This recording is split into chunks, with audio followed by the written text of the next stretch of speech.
Hey there, Captain Mutant here. Look at any sci-fi show or movie, and you'll see that sliding doors is the norm.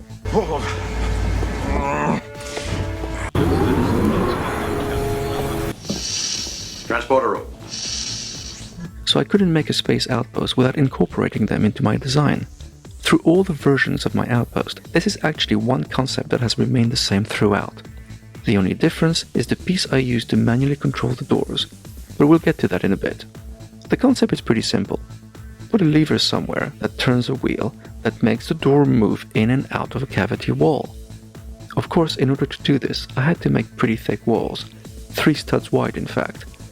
This did allow me to design the corridor walls and those of the rooms differently, so it was a definite bonus. Let's take the wall apart and see how it all works. As you can see, the doors rest on tile pieces and greatly extend beyond the opening. I used 1x4 Technic tooth bars and 8-tooth gear wheels to make it all work. As you turn the handle, the wheel moves the rack and the attached door, smoothly opening and closing it.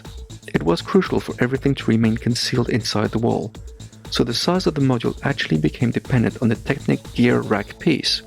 To the best of my knowledge, it only comes in a 1x4 size, and in order for a 4-stud wide door to fully retract inside the wall, I needed to have at least a 5-stud wide track.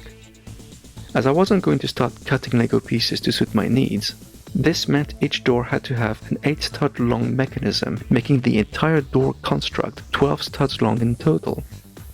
For the doors leading to the airlocks, I had to make sure the handles wouldn't bump into each other when connecting modules together. This meant they had to be placed in different locations on the wall, as there's barely any space between the modules to accommodate for all the greebling. So although the concept is the same, each door is built differently to cope with its position in the module. The sliding doors granting access to the rooms had their own set of challenges. As I wanted both internal doors to be able to open fully at the same time, I had to make the mechanisms for each overlap, which is why the right door rests on an elevated tile, which is perfectly concealed within the corridor's decorations. And finally, I had to think of handles. My initial version was very simple. I just used a large 12-tooth double conical wheel, but this looked too much like, this is a knob, turn it, and although it was maybe acceptable on the outside, it was a real eyesore in the corridor. So as I added more and more greebling to my base, I decided to blend those handles in more. For the inside, I settled on a bush with connecting piece. This looks much more subtle than a big round toothy thing, and can easily pass as additional pipework. On the outside, I chose a couple of different pieces. A catch with cross hole for one of them, and cross holes with double shade hole pieces for the others. I feel this makes the mechanism completely disappear, and if you didn't know it was there, you'd probably assume it was merely additional decoration.